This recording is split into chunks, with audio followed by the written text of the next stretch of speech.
Hello there, hi, and welcome to my channel. My name is Ndali, and I am a lover of all things mental health related. Please don't mind this, I speak with my hands, and I'm seeing this interrupting me while I'm speaking, but I have what feels like carpal tunnel syndrome, and my hand hurts badly. On some moments, it allows me to move my fingers, others not. My thumb is definitely painful. So I keep this on to at least help me keep my wrist in place. Been doing some massages, some hand massages, and it does really help. But I can't lift that. That's really going to hurt. So don't mind this activity. Today we're going into another article on Mediclinic's website, mediclinic.co.za. It's called the Info Hub section where they release the articles. It's an article I haven't gone through and I just figured let me go through it with you. Headline or title of it. I need to actually figure out these things properly so I can use the right wording. The title, Take Care of Your Mental Health. And this was posted on the 3rd of February in 2022. So it is some time ago, but I still think that we could get like relevant information because I know around this time there was a lot going on about mental health post-pandemic and how we're coping. But as much as it seems like it's so long ago right now, there's still a lot of recovering that needs to happen now from things that happened during the pandemic that affected our mental health. And so that's why I felt like this article would still be relevant.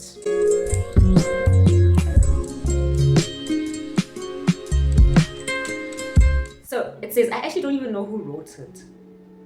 But anyway, it's on Mediclinic, so we're good. With the arrival of COVID-19, we were forced to live life differently. Our homes became 24/7 offices and schools with little room or personal space to breathe and regroup. I think that's such an important thing because I've always known that I'm like even during that time, I'd always just be at my place or be at work and then be at my place and then be at work. And with my work, because it's my own business, there's a lot of admin that I need to do, and I'll take that admin to like a restaurant and always have breakfast somewhere and just, do my admin thing, all of that. And the pandemic hit, and I couldn't do that, and my mental health went so bad. Personal problems also started to come up, but I know that not being able to get out of the house to go anywhere affected me in a way that I thought I was going to enjoy. But being able to breathe and regroup and go out and see humans and just do what you feel like doing. I feel like having breakfast over there, so I just go there and have breakfast there. And I feel like, oh, I've got an appointment, I've got work to do. Like, there's just always something.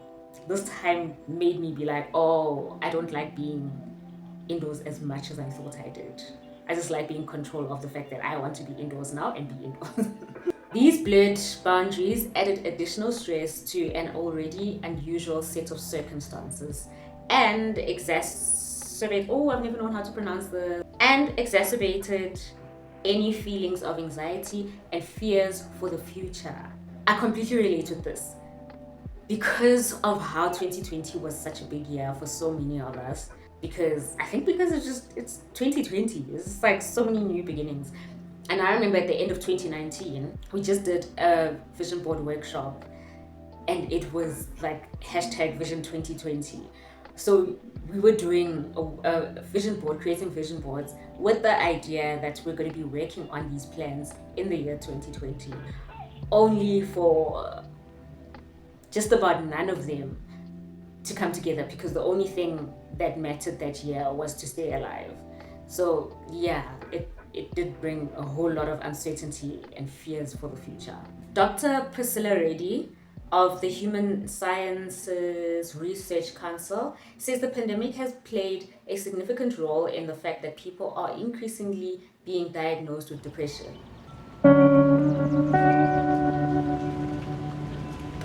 Yeah, I know a few people that got diagnosed after the pandemic. From July to December 2020, the number of South Africans screening positive for depression increased from 24% to 29%. Ooh. She says, from November to December, 2 in 3 South Africans reported symptoms of depression every day. That's crazy. Makes sense. It was a really hectic year. And if you weren't, there was no way you weren't personally affected. But if you didn't lose a loved one personally, you know someone close by that did, and it will always come back and affect you. There was just always someone to take care of. There was just always someone that was struggling and suffering and not coping and losing their job and having to move locations, and like there was too much chaos, little time, little resources. Ooh, mm-mm. According to the Centers for Disease Control and Prevention, mental health includes your emotional, psychological, and social well-being. It affects how you think, feel, and act. It also helps determine how you handle stress, relate to others, and make healthy choices. Although the terms are often used interchangeably, poor mental health and mental illness are not the same. I hope they actually go into detail about this. Poor mental health, mental illness, not the same. That's why it's such a bad thing that as soon as you get a little stressed, we're all just saying it's depression. As soon as you're a little fearful of something, we're all just saying it's anxiety disorder. As soon as somebody is being weird, we're saying they're a narcissist. Like, all of these, it's different. Ronelle Groenewald, a counseling psychologist at Mediclinic Kimberley. Oh, she's the one that said that. Said poor mental health and mental illness are not the same. Oh, okay, I didn't finish that sentence. I got excited. Okay. You can experience poor mental health and not be diagnosed with a mental illness. Likewise, if you're diagnosed with a mental illness, you can still experience periods of physical, mental, and social well-being. How great, well, not even great, but I think it's an important thing to understand. I never thought about it in this way, but it makes sense. As someone that is diagnosed with a mental illness, it makes sense to say that we can experience periods of physical, mental, and social well-being. It doesn't take away from your mental illness. But just because you have poor mental health doesn't also just automatically mean you have a whole mental illness. It could just mean that we need to do something about helping you out with your physical, mental, and social well-being. It could just be that. Yeah? Which is good to hear and encouraging to hear as well. That you might be in a rut, but you are not, don't diagnose yourself. Yeah, don't diagnose yourself. Sometimes you're just in a situation that just needs a little bit of self-care, Nyana, and you are okay. Mental health problems, including alcohol abuse, are among the 10 leading causes of disability in both developed and developing countries. The World Health Organization projects that depression will be the single biggest cause of ill health in the world by 2030. This was written in 2022. We're in 2025. We're almost in... Oh, this is not nice. That's why now more than ever, it is so important for us to be having conversations around mental health in general, and then destigmatizing mental illness as well, so that those that struggle with mental illness can get to a place of good mental well-being, and those that are under poor mental health can also get to a state of good, mental well-being. Major depression is a common illness that severely limits psychological functioning and diminishes quality of life. Although effective treatment exists, including medication, therapy, and others, some who suffer from depression avoid talking about it or try to mask the problem, which is why we're trying to destigmatize. Because of trying to mask the problem, it doesn't go away. That's the issue. It's not going anywhere. You're still gonna have the same problem. Some people who are depressed may turn to alcohol or drugs, which may increase instances of reckless or abusive behavior, says Dr. Groenewald. I feel like I should rather just use her name, because people experiencing depression may also find themselves preoccupied with thoughts of death or hurting themselves. What is it? It's suicidal ideation. And yes, it does go hand in hand with depression very much. Overlooking your mental health compromises your overall health. For example, depression increases the risk for many types of physical health problems such as diabetes, heart disease, and stroke. Wow, okay. Which is why it's so important to take care of your mental health. As much as it may be something that, because it's not on the outside, a lot of people don't take as seriously. They take like the physical pain to be serious, but not taking care of your mental health can be one of the reasons why you end up having issues with your physical health.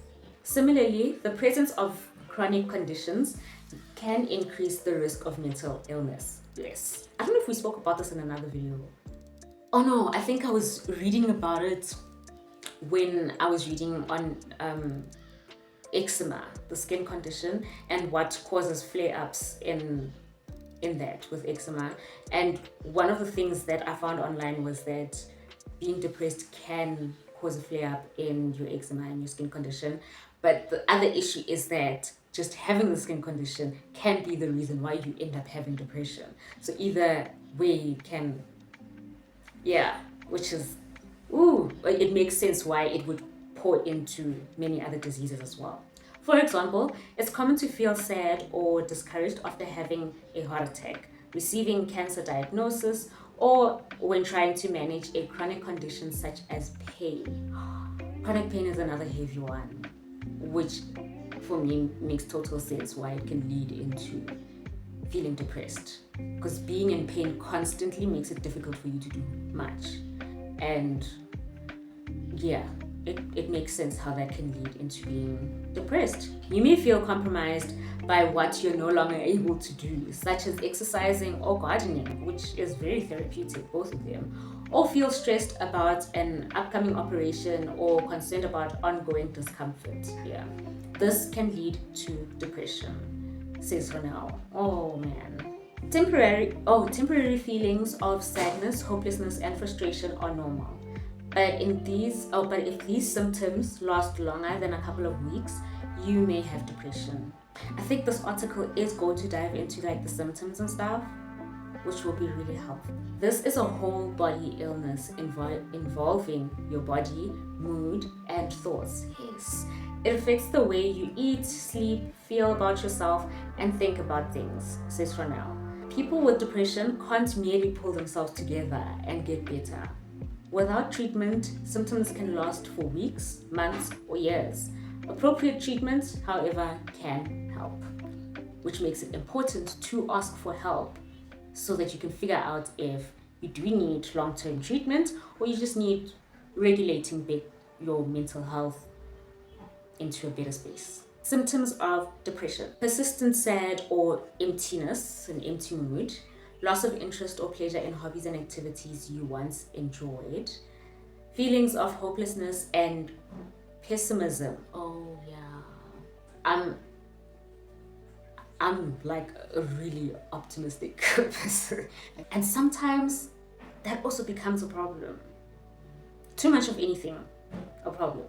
Okay, I don't know where I was. Third one, yes. Feelings of guilt, worthlessness, helplessness, and self-reproach. Insomnia or hypertension, early morning awakening or oversleeping, appetite or weight loss, or overeating and weight gain, decreased energy, fatigue, and feeling run down. Increased use of alcohol and drugs may be associated but not a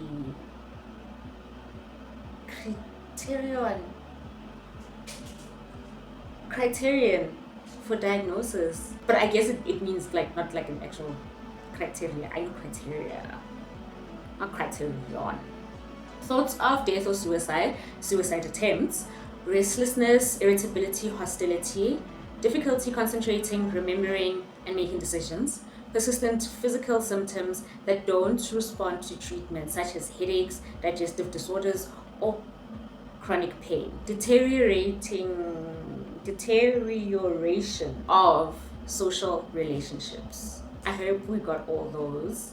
If it's not something you're seeing yourself, it could be a way that you'd be able to spot it in somebody else and maybe help out. Does your partner or loved one suffer from depression? The South African Depression and Anxiety Group, SADAG, has a few suggestions. Number 1, talk. Ask them to help you understand what you're going through and challenge their destructive thoughts. They may feel worthless or unlovable. That's not true.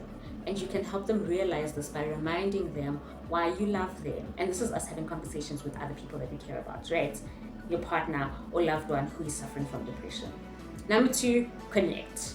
Laugh with them and give them a hug. A sincere, no strings attached hug is known to release the body's feel-good chemicals. Oh. Yes, that makes sense. Hugs do work. Number 3, care.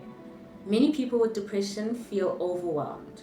So create a calm environment by helping them tidy up and declutter. Let me tell you, there is messiness or being messy, né? And then there's depression messiness. That's something else. That is something else. Depressed people also tend to either overeat or starve themselves. Either way, you can help them by providing a balanced meal. True, that's also another thing, is when struggling with depression, you're not eating well. And sometimes a good, healthy, balanced meal can uplift the mood and can really do something for you in that moment. Finally, take them outside, works a lot. A walk in the fresh air and sunshine, especially sunshine, will boost their body's depression fighting vitamin D production and might give them space to start talking about what they're going through. I love that there isn't anything that says force information out of this person. Make them talk. What's their issue? What are they going through? Why? It's not like an interview type of conversation. You know, when you're seeing somebody is not okay or struggling with something and you keep trying to figure out solutions, so you keep trying to take it out of them, and that's not what they need or have the capacity for in that moment. These 3 steps, I think, absolutely perfect. Talk, connect, and care. And that's it. I enjoyed this article. I'm very happy that we went through it. It is from 2022 in Feb, but I mean, you can't tell me you don't see how it relates to the present day. 2025 still. Wow, we're almost done with 2025, so maybe 2026. I don't know. But it relates very much and could be really helpful. Tell me what you think in the comments. I will have the link to this article in the description, and I will see you in the next one.